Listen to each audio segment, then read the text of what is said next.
আর এত বড় সাহস, আমার গাড়িকে দেখে বলছে চোর চোর চোর। সুযোগ থাকলে জিপটা আমি কিনে নিতাম, ইলেকশন বলে কিছু বলিনি। মুখ্যমন্ত্রী ভুলে যাচ্ছেন যে উনি বাংলার মুখ্যমন্ত্রী, উনি কালীঘাটের একজন মমতা ব্যানার্জি নন।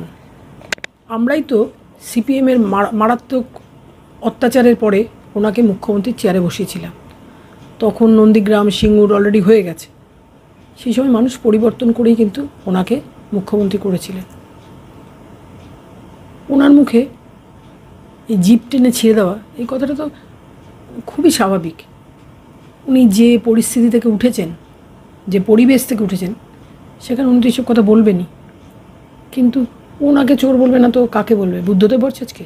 দেখুন, আমি সিপিএম করি না, আমি কিন্তু বিজেপি করি, কিন্তু আমি বুদ্ধদেব ভট্টাচার্যকে দেখেছি, মমতা ব্যানার্জিকেও খুব কাছ থেকে দেখেছি।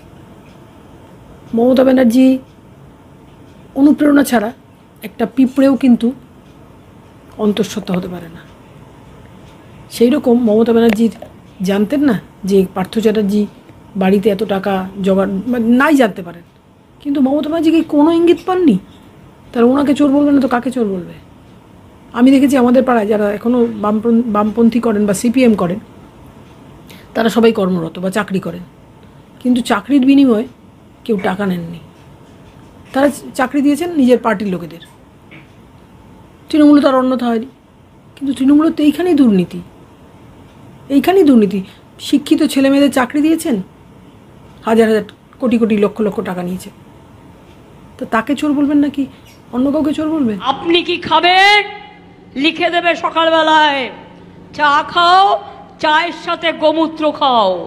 আপনি কি খাবেন লিখে দেবে দুপুরবেলায়, কি খাবে গোবরের সাথে কিছু মিশিয়ে খাও। প্রলাপ। উনি বুঝতে পেরেছেন যে 2021-এ যে নির্বাচন বা 2026-এ যে নির্বাচন, উনি আর ক্ষমতায় আসতে পারবেন না। এটাই ওনার লাস্ট মুখ্যমন্ত্রী হিসেবে বক্তৃতা রাখা। আমি শুনেছি একটা জায়গায় উনি বলছেন, নন্দীগ্রামে যখন উনি দাঁড়ালেন তখন শুভেন্দু অধিকারী বলতে শুরু করেছেন যে উনি বহিরাগত।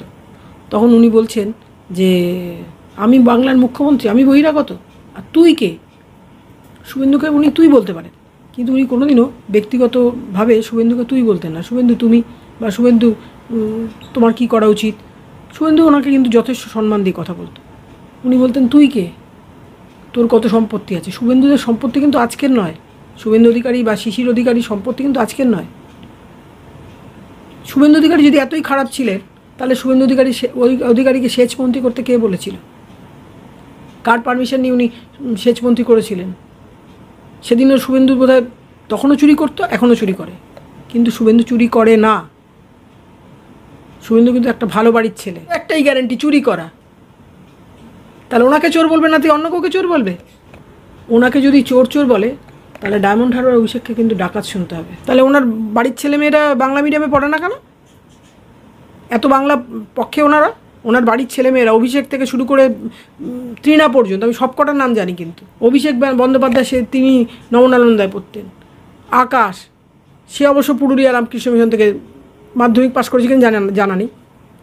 আবেশ, অঙ্কেশ, পূর্ণি মানে ওনার বোনের মেয়ে, তৃণা বাবুনের মেয়ে, তারা কোন স্কুলে পড়েছিলেন? উনি এত বাংলার পক্ষে, তখন তাহলে বাচ্চাদের বাংলা পড়ালেন না কেন? পাগল তো, পাগলে কি না বলে আর ছাগলে কি না খায়। যুবরাজ তো মুখের কথায়, উনি কি যুবরাজ মানে যুবরাজত্ব উনি কী করেছেন? উনি তো কোটায় এমপি হয়েছেন। মমতাদি মুখ্যমন্ত্রী, তার ভাইপো অভিষেক বন্দ্যোপাধ্যায়, ওনার তাছাড়া কোনো পরিচয় আছে? উনি কোনো গণ আন্দোলনের নেতৃত্ব দিয়েছেন? দেখুন, মমতাদিকে আমি এখন বলছি হয়তো পাগল, কারণ তাকে আমরা অনেক আশা নিয়ে কিন্তু বাংলার মসনদে বসিয়েছিলাম, কিন্তু তিনি তো একটা লড়াই, তিনি তো একটা সংগ্রাম। কিন্তু অভিষেকের পেছনে কি কিন্তু সেরকম সংগ্রাম নেই? উনি তো অধীর চৌধুরী সম্বন্ধে আমাদের একটা ভুল ব্যাখ্যা দিয়ে রেখেছিলেন। আমি যখন বিজেপিতে জয়েন করলাম যেদিন, তার আগের দিন একজন কংগ্রেসের একজন নেতা আসলেন, মানস সরকার বলে। তিনি এসে বললেন যে দিদি, অধীরদা কালকে তোমাকে ফোন করবেন। অধীর চৌধুরীকে আমি নমস্কার জানাই। উনি ফোন করে যেভাবে ভদ্র ভাষায় আমার সঙ্গে কথা বললেন, আমাকে প্রথমেই বলছেন নমস্কার ম্যাডাম, আপনি ভালো আছেন? তখন আমিও নমস্কার জানি, বলে হ্যাঁ নমস্কার দাদা, আপনি কেমন আছেন বলুন। বললো আমি তো খুব ভালো আছি, আপনি কেমন আছেন বলুন।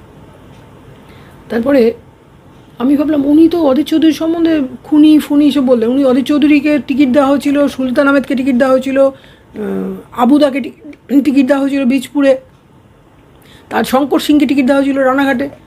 সেই জন্য উনি গোপালনগরের মুখে দাঁড়িয়ে গলায় দড়ি দিয়ে দিয়েছিলেন, শাল দিয়ে গলায় ফাঁস দিয়ে দিয়েছিলেন। রামনবমীটাকে সাকসেস করে দিলেন। ধন্যবাদ বিজেপির পক্ষ থেকে ওনাকে, যে উনি রামনবমীকে সাকসেস, রামের জন্মদিন উনি ভালোভাবে পালন করতে বিজেপিকে সাহায্য করলেন।